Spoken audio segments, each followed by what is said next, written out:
विष्णवे नमः. नमस्कार. आज आषाढी एकादशीच्या निमित्ताने अवश्य श्रवण करा श्री विठ्ठल स्तोत्र.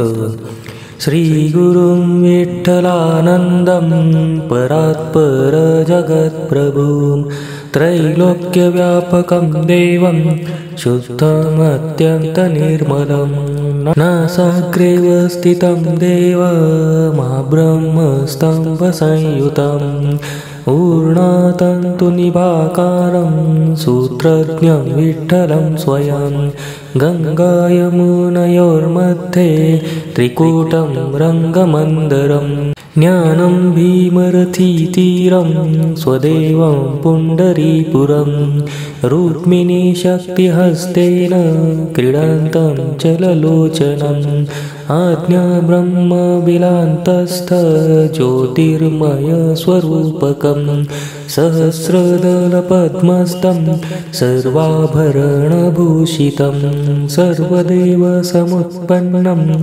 ओमिति ज्योतिरूपकं समपर्वत ऊर्ध्वस्थं श्रोणित्रयसहस्रकं स्तम्भो मध्यं यथास्थानं कलौ वेङ्कटनायकं पीतवस्त्रपरिधानं तुलसीवनमालिनं शङ्खचक्रधरं देवं वरदाभयस्तकम् ऊर्ध्वपुण्ड्रमयं देवं चित्राभरणभूषितं रत्नसिंहासनं देवं सुवर्णमुकुटोज्ज्वलं रत्नकिङ्किणिकेयुरं रत्नमण्डपशोभितं पौण्ड्रं च पालिनं रङ्गं यदूनां कुलदीपकं दैवारिदैत्यदर्पघ्नं सर्वलोकैकनायकम् ॐ नमः शान्तरूपाय सर्वलोकैकसिद्धये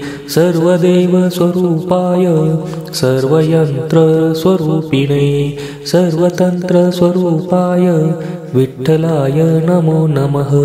परमन्त्रप्रणाशाय परयन्त्रनिवारिणे परतन्त्रविनाशाय विठ्ठलाय नमो नमः.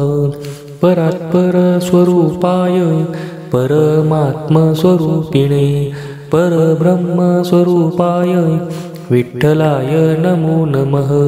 विश्वरूपस्वरूपाय विश्वव्यापीस्वरूपिणे विश्वम्भरस्वमित्राय विठ्ठलाय नमो नमः.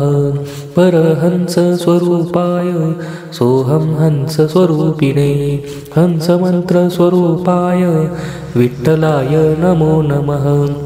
अनिर्वाच्यस्वरूपाय अखण्ड ब्रह्मरूपिणे आत्मतत्त्वप्रकाशाय विठ्ठलाय नमो नमः.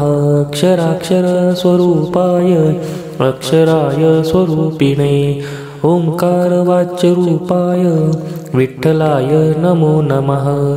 बिन्दुनादकलातीत भिन्नदेह समप्रभ अभिन्नायैकविश्वाय विठ्ठलाय नमो नमः.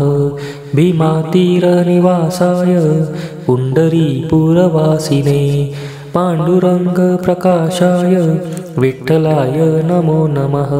सर्वयोगार्थतत्त्वज्ञ सर्वभूतहिते रत सर्वलोकहितार्थाय विठ्ठलाय नमो नमः. य इदं पठते नित्यं त्रिसन्ध्यं स्तौति माधवं सर्वयोगप्रदं नित्यं दीर्घमायुष्यवर्धनं सर्वे ज्वरा विनश्यन्ति मुच्यते सर्वबन्धनात् आवर्तनसहस्रात्तु लभते वाञ्छितं फलं. य इदं परमं गुह्यं सर्वत्र न प्रकाशयेत् स ब्रह्मज्ञानमाप्नोति भुक्तिं मुक्तिं च विन्दति. सर्वभूतप्रशमनं सर्वदुःखनिवारणं सर्वापमृत्युशमनं सर्वराजवशीकरं.